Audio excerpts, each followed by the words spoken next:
We had 4 kids in the first 4 years we were married. 1 kid every year. And then I got a television set. And then 8 years later it broke and we had 2 more. Yeah.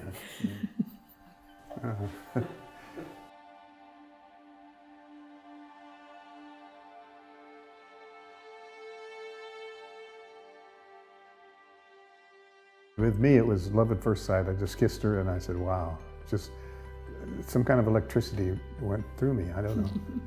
It never happened with any other girl I ever knew, you know. And I always wanted 6 kids, and I thought he would make a good-looking father. And that's the truth. I mean, about her wanting 6 kids.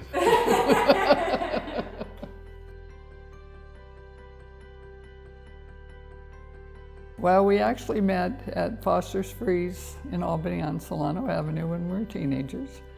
I graduated in '57. I was out of school, but they always had a dance down at the senior center.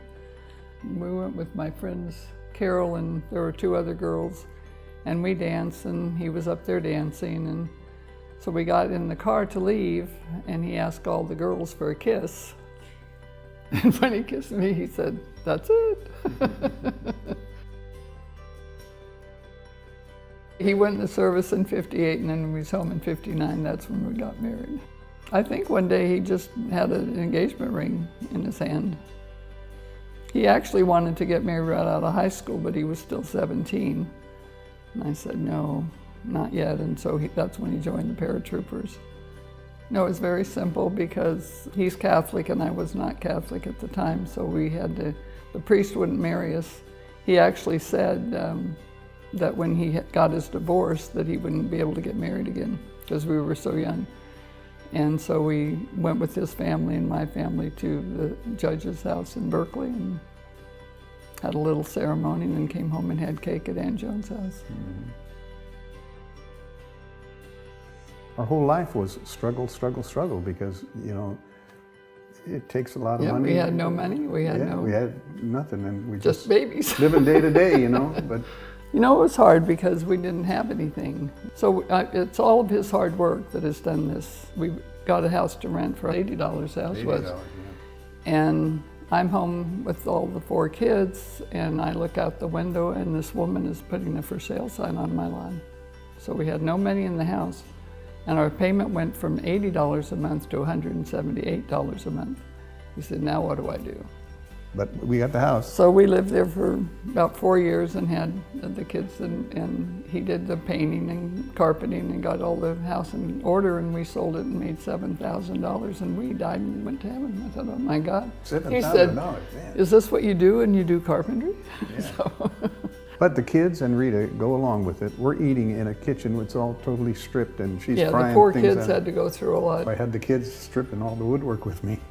And they're on the weekends. On the weekends when they should be out playing with their friends and stuff. But they all did it and, you know, eventually we got it fixed up. And the flipping houses wasn't like they do today to make tons of money. It was to get to a better house for the family, see?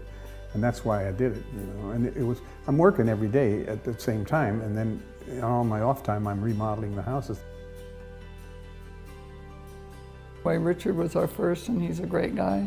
And then Brian, of course, came along with Down syndrome and we all said, whoa, you know, so brought him home and he just learned from the other kids and Linda was only 11 months behind him. And then Steve was about 18 months behind Linda. And then 8 years later, I was pregnant with Kathleen, who we lost at 6 months. And that was really hard on everybody. Yeah. And then we had Vicki. Kathleen died on October 5th and Vicki was born October 4th, the year after, so. And I was a medic in the Army, and I've seen a lot of stuff, you know. And when the baby died, Rita went in the bedroom and saw her in the crib and came screaming out. And I went in there and I knew what dead people look like. And the baby was all blue on the bottom of the thing. And she said, well, I was saying, help her. And she said, give her mouth-to-mouth resuscitation. And I'll never forget that as long as I live. It was awful. And I was calling Uncle Mike the priest and 911 and all that, so. Yeah. Tell me a joke.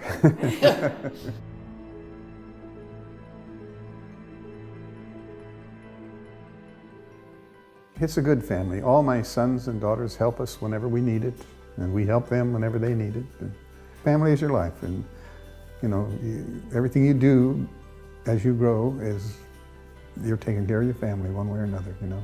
That's it. And you hope that they take care of you when you can't do it anymore. Yeah, yeah. I hope the legacy that we gave them is to learn how to take care of themselves and learn to work and learn to have fun and, you know, just be people. And enjoy their families enjoy too. their life. That's all we can hope for.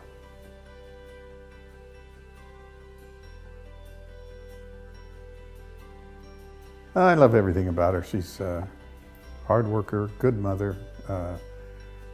Yeah, her cooking could stand a little work, but other than that, everything. His dedication, his love, he takes care of me every day, right? That's why he worked so hard, to just please me and make sure the family was happy. And if he knew I was having 6 kids, he said, well, got to do something to feed them.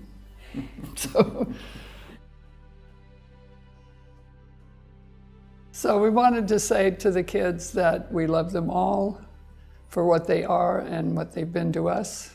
I know it's been a struggle since the time began, but we've all mustered through it and came out on top, I think. So you guys have all turned out great. Everybody has their own life and are living it to the best of their ability and the way they want to live it. We're very proud of all of them. And we want you guys to remember that we're 80 years old now. And we'd like you to be sure to keep in touch and, you know, just see if we need things, huh? Pick up the phone. Pick up the phone and call your dad and say hi. You know, just that. And we do love you, and we'll talk to you soon.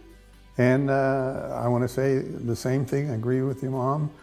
And always, always keep a sense of humor and laugh at every joke you hear. I don't care how stupid they are, laugh at all of them. And when you borrow my tools, you bring them back to the shop.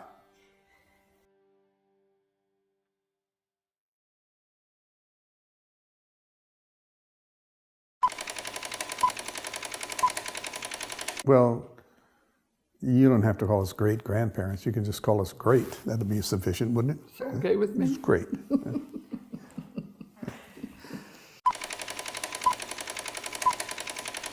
Well, that's her story, but actually, we met at the Safeway grocery store. We met in the cereal section of the grocery. I was looking for Cheerios, and she was looking for Kicks.